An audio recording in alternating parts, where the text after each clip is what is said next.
Hi dear learners welcome back to Vagdev tutor. आज class रे आमे कंप्लीट भाव में तुम परीक्षा दर्पण बही थिबा चिलिका सायंतन दृश्यर समस्त मल्टीपल चॉइस क्वेश्चन आंसर को एठार आमे आलोचना करिबा। तेणु मु तुमनकर समय वेस्ट करी ना बा टाइम वेस्ट करी ना पूरा डायरेक्ट प्रश्न पढ़ी और तार उत्तर को भल भाव में कहीदेवी।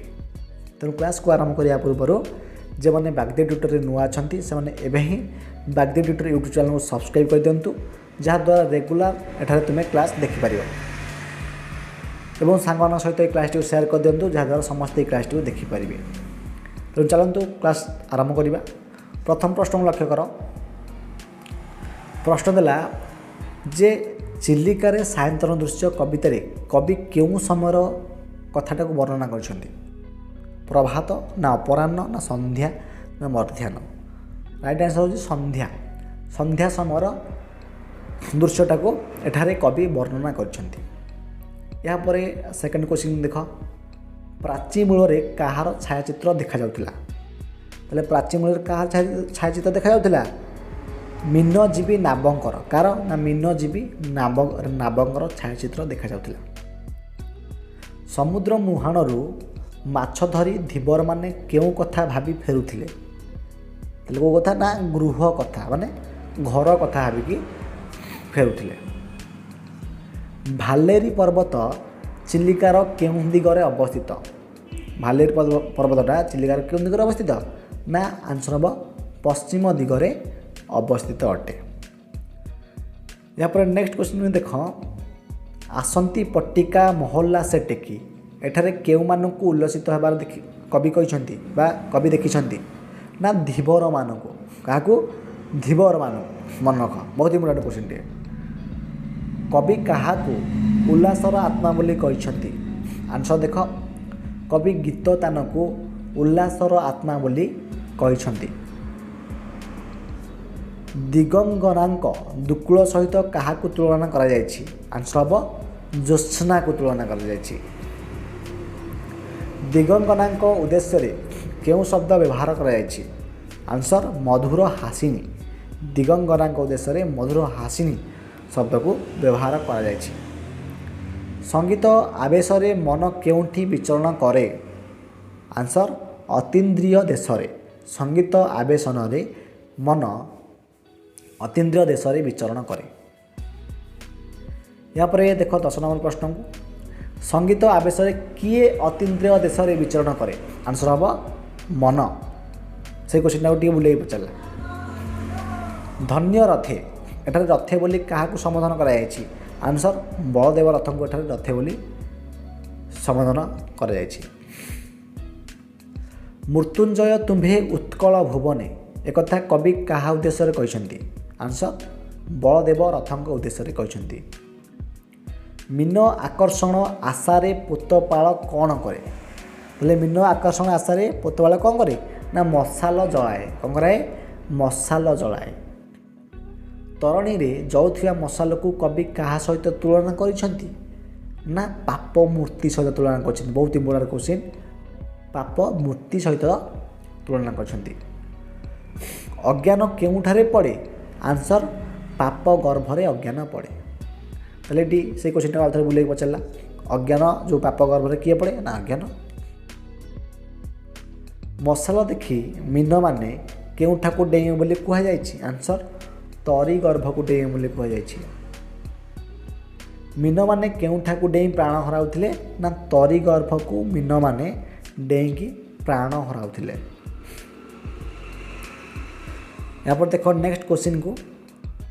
तरी गर्भ को डेई किए प्राण हराउथिले ना मीन माने। से क्वेश्चन टा आउथरे बुले पचारला। आशार उत्थान पतन को कवि क्या सहित तुलना करछंती। गीतर तान ना मशालर शिखा ना मधुर हस ना झिंकारीर झंकार। आंसर मशालर शिखा। दुखी मन रे कहार उत्थान पतन घटी थाए। आंसर आशार उत्थान पतन दुखी मन रे घटी थाए। निशा आगमन रे अबनी केउं रूप धारण करिछि।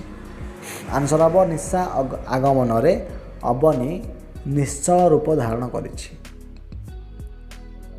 या पर देख जलस्थल नभरे କ'ଣ ପଡ଼ି ପାରଦ ଧୌତ ଭଳି ଦେଖାଯାଉଥିବା କବି କହିଛନ୍ତି? ଆନ୍ସର୍ ଚନ୍ଦ୍ର କିରଣ ଭଳି। ଚନ୍ଦ୍ର କିରଣରେ ସୃଷ୍ଟି କିପରି ଦିଶୁଛି ନା ପାରଦ ଧୌତ ଭଳି। ମନକ କିଭଳି ଦେଖାଯାଉଛି? ପାରଦ ଧୌତ ଭଳି। ହ୍ରଦର ମଧ୍ୟଭାଗରେ କାହାର ପ୍ରତିବିମ୍ବ ଶୋଭା ପାଉଛି ବୋଲି କବି କହିଛନ୍ତି? ନା ହ୍ରଦର ମଧ୍ୟଭାଗରେ ପାହାଡ଼ର ପ୍ରତିବିମ୍ବ ଶୋଭା ପାଉଛି ବୋଲି କବି କହିଛନ୍ତି। ସର୍ପମଣ୍ଡିତ ଶିବଙ୍କ ସହିତ କବି କାହାକୁ ତୁଳନା କରିଛନ୍ତି? ନା ସର୍ପମଣ୍ଡିତ ଶିବଙ୍କ ସହିତ କବି ବର୍ଣ୍ଣଭୂମିକୁ ତୁଳନା କରିଛନ୍ତି। ଛାୟା ମିଶ୍ରିତ ଆଲୋକରେ ବନସ୍ଥଳୀର ଦୃଶ୍ୟକୁ କାହା ସହିତ ତୁଳନା କରାଯାଇଛି? ଆନ୍ସର୍ ସର୍ପମଣ୍ଡିତ ଶିବଙ୍କ ସହିତ ତୁଳନା କରାଯାଇଛି। ନିଶିଦିନର ପ୍ରଭାବକୁ କିଏ ପ୍ରଚାର କରୁଛି?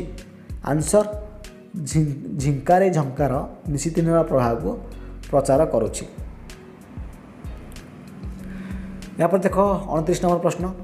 ଝିଙ୍କାରୀର ଝଙ୍କାର କ'ଣ ପ୍ରଚାର କରେ? ନା ନିଶିଦିନର ପ୍ରଭାବକୁ ପ୍ରଚାର କରେ। କଳି ଉପଦ୍ରବରେ ଶାନ୍ତି କେଉଁଠାରେ ଆଶ୍ରୟ ନେଇଥିବା କବି ସମ୍ଭାବନା କରିଛନ୍ତି? ଆନ୍ସର୍ ଗିରିବନ ଦେଶରେ। ପୂର୍ବ ଦିଗ୍ବଳୟରେ କାହାର ଛାୟାଚିତ୍ର କବି ଦେଖିଛନ୍ତି? ନା ମୀନଜୀବୀ ନାଭଙ୍କର ଛାୟାଚିତ୍ର କବି ଦେଖିଛନ୍ତି। କେଉଁ ପାହାଡ଼ ଶିଖରରେ ସନ୍ଧ୍ୟା ତାରା ଦେଖି କୈବର୍ତ୍ତମାନେ କୂଳକୁ ଫେରି ଆସନ୍ତି? ନା ଭାଲେରୀ ପାହାଡ଼ରେ। କବି ସୂର୍ଯ୍ୟ ନାମରେ କିଏ ବିଖ୍ୟାତ? ଆମେ ଜାଣିଛେ କବି ସୂର୍ଯ୍ୟ ବଳଦେବ ରଥ। ବଳଦେବ ରଥ ବା ଆନ୍ସର୍। ଜ୍ୟୋତ୍ସ୍ନା ଦୁକୂଳ ବାସିନୀ ଏହି ଉକ୍ତିଟି କାହା ଉଦ୍ଦେଶ୍ୟରେ କବି ପ୍ରକାଶ କରିଛନ୍ତି? ନା ଦିଗଙ୍ଗନା। କାହା ଉଦ୍ଦେଶ୍ୟରେ? ନା ଦିଗଙ୍ଗନାଙ୍କ ଉଦ୍ଦେଶ୍ୟରେ କବି ପ୍ରକାଶ କରିଛନ୍ତି। କବି କେଉଁମାନଙ୍କୁ ମଧୁର ହାସିନୀ ବୋଲି କହିଛନ୍ତି? ନା କବି ଦିଗଙ୍ଗନାଙ୍କୁ ମଧୁର ହାସିନୀ ବୋଲି କହିଛନ୍ତି।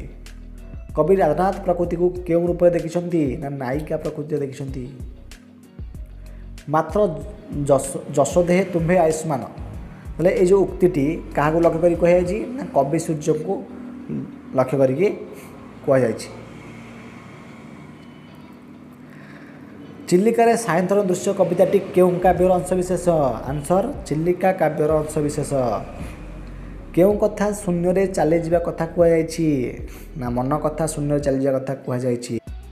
ପାପମୂର୍ତ୍ତି କାହାକୁ ଲକ୍ଷ୍ୟ କରି କୁହାଯାଇଛି? ନା ମଶାଲକୁ ଲକ୍ଷ୍ୟ କରି କୁହାଯାଇଛି। ନିମ୍ନୋକ୍ତ ମଧ୍ୟରୁ କେଉଁ ଉକ୍ତିଟି କବି ସୂର୍ଯ୍ୟ ବଳଦେବ ରଥଙ୍କ ଉଦ୍ଦେଶ୍ୟରେ କୁହାଯାଇଛି? ନା ମୃତ୍ୟୁଜୟ ତୁମ୍ଭେ ଉତ୍କଳ ଭୁବନେ ଏଇଟା କୁହାଯାଇଛି। ଚିଲିକାରେ ସାୟନ୍ତନ ଦୃଶ୍ୟ କବିତାରେ ନିମ୍ନୋକ୍ତ ମଧ୍ୟରୁ କେଉଁଟିକୁ କବି ବ୍ୟବହାର କରିନାହାନ୍ତି? ନା ଜ୍ୟୋତ୍ସ୍ନାମୟକୁ କବି ବ୍ୟବହାର କରିନାହାନ୍ତି। ଗଲାଣି ତ ଗଲା କଥାରେ ସଙ୍ଗାତ ହେଲେ ଏହି ଉକ୍ତିଟି କବି ସୂର୍ଯ୍ୟଙ୍କ କେଉଁ ରଚନାରୁ ଉଦ୍ଧାର କରାଯାଇଛି? ନା କିଶୋର ଚନ୍ଦ୍ରାନନ୍ଦ ଚମ୍ପୁ। ଏଇଟା ହେଉଛି ବହୁତ ଇମ୍ପୋର୍ଟାଣ୍ଟ କ୍ୱେଶ୍ଚିନ୍ ମନକ। କିଶୋର ଚନ୍ଦ୍ରାନନ୍ଦ ଚମ୍ପୁରୁ। ଚିଲିକାରେ ସାୟନ୍ତନ ଦୃଶ୍ୟ କବିତାର ଶେଷ ଭାଗରେ କବି କାହାକୁ ସମର୍ଥନ କରିଛନ୍ତି? ନା ଚିଲିକାକୁ। କବିବର ଭାବରେ କିଏ ପରିଚିତ? ନା କବିବର ରାଧାନାଥ ରାୟ। ଏହାପରେ ଦେଖ ନେକ୍ସଟ କ୍ୱେଶ୍ଚିନ୍। ଆଧୁନିକ ଓଡ଼ିଆ କାବ୍ୟଧାରାର ଭିତ୍ତି ସଂସ୍ଥାପକ କବିବର ରାଧାନାଥ ରାୟ କେଉଁ ଜିଲ୍ଲାରେ ଜନ୍ମଗ୍ରହଣ କରିଥିଲେ? ଆନ୍ସର୍ ବାଲେଶ୍ୱର ଜିଲ୍ଲାରେ। ନିମ୍ନୋକ୍ତ ମଧ୍ୟରୁ କେଉଁଠି ରାଧାନାଥ ରାୟଙ୍କ ଲେଖା ନୁହେଁ? ଆନ୍ସର୍ ଇନ୍ଦୁମତୀ। ଆଉ ତିନିଟାଙ୍କ ଲେଖା ଅଟେ। ତେଣୁ ପିଲାମାନେ ମୁଁ ତୁମମାନଙ୍କର ଟାଇମ୍ ୱେଷ୍ଟ କରେ ନାହିଁ, କେବଳ ଆନ୍ସର ପଢ଼ିଲି ଏବଂ ତା'ର ଉତ୍ତରକୁ କହିଲି। ତେଣୁ ଯଦି କିଛି ବି ଡାଉଟ୍ ରହିଥିବ ତାହେଲେ ନିଶ୍ଚିତ ଭାବରେ ମୋତେ କମେଣ୍ଟ ବକ୍ସରେ କମେଣ୍ଟ କରିକି ଜଣାଇପାରିବେ। ତେଣୁ ଆଜିର କ୍ଲାସ୍ଟି କଥାରେ ମୁଁ ଏଣ୍ଡ କରୁଛି ଏବଂ ଯେଉଁମାନେ ବାଗ୍ଦେବୀ ଟ୍ୟୁଟର୍ରେ ନୂଆ ଅଛନ୍ତି ସେମାନେ ନିଶ୍ଚିତ ଭାବରେ ବାଗ୍ଦେବୀ ଟ୍ୟୁଟର୍ ୟୁଟ୍ୟୁବ୍ ଚ୍ୟାନେଲ୍କୁ ସବସ୍କ୍ରାଇବ୍ କରିପାରିବେ, ଯାହାଦ୍ୱାରା ରେଗୁଲାର କ୍ଲାସ୍କୁ ଦେଖିପାରିବେ ଏବଂ ସାଙ୍ଗମାନଙ୍କ ସହିତ ଏହି କ୍ଲାସ୍ଟିକୁ ସେୟାର କରିଦିଅନ୍ତୁ, ଯାହାଦ୍ୱାରା ସମସ୍ତେ ଏହି କ୍ଲାସ୍କୁ ଦେଖିପାରିବେ। ହେଲେ ଆଜି ପାଇଁ ଏତିକି, ପୁଣି ଦେଖା ହେବ ନେକ୍ସଟ କ୍ଲାସ୍ରେ। Thank you.